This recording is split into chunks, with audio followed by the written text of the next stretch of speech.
میهنانم، جمهوری اسلامی به پایان خود رسیده و در حال سقوط است. خامنه‌ای همچون موشی هراسان زیر زمین پنهان شده و کنترل اوضاع را از دست داده است. آنچه آغاز شده برگشت ناپذیر است.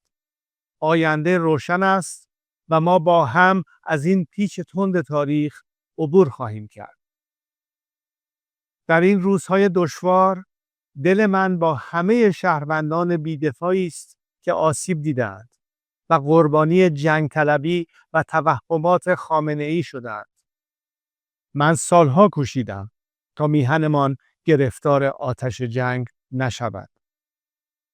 پایان جمهوری اسلامی، پایان جنگ 46 ساله آن با ملت ایران است. دستگاه سرکوب رژیم در حال فروپاشی است. تنها یک خیزش همگانی لازم است تا این کابوس برای همیشه پایان یابد. اکنون زمان ایستادن است. زمان بازپسگیری ایران. همه با هم، از بندر عباس تا بندر انزلی، از شیراز تا اصفهان، از تبریز تا زاهدان، از مشهد تا اهواز، از شهر کرد تا کرمانشاه به صحنه بیاییم. پایان این رژیم را رقم بزنیم. نگران فردای پس از سقوط جمهوری اسلامی نباشید. ایران دچار جنگ داخلی و بی‌ثباتی نخواهد شد.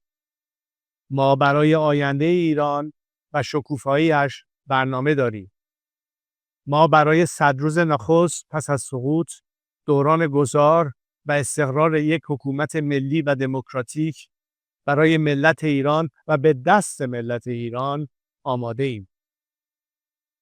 خطاب به نیروهای نظامی و انتظامی، امنیتی و دولتی که این روزها بسیاری از آنها به من پیام می‌فرستند. برای حفظ رژیمی که سقوط آن آغاز شده و حتمی است، روبروی ملت ایران نایستید. خود را فدای رژیم پوسیده نکنید. با ایستادن در کنار ملت، جان خود را حفظ کنید. در گذار از جمهوری اسلامی نقشی تاریخی ایفا کنید و در ساختن آینده ایران سهیم باشید.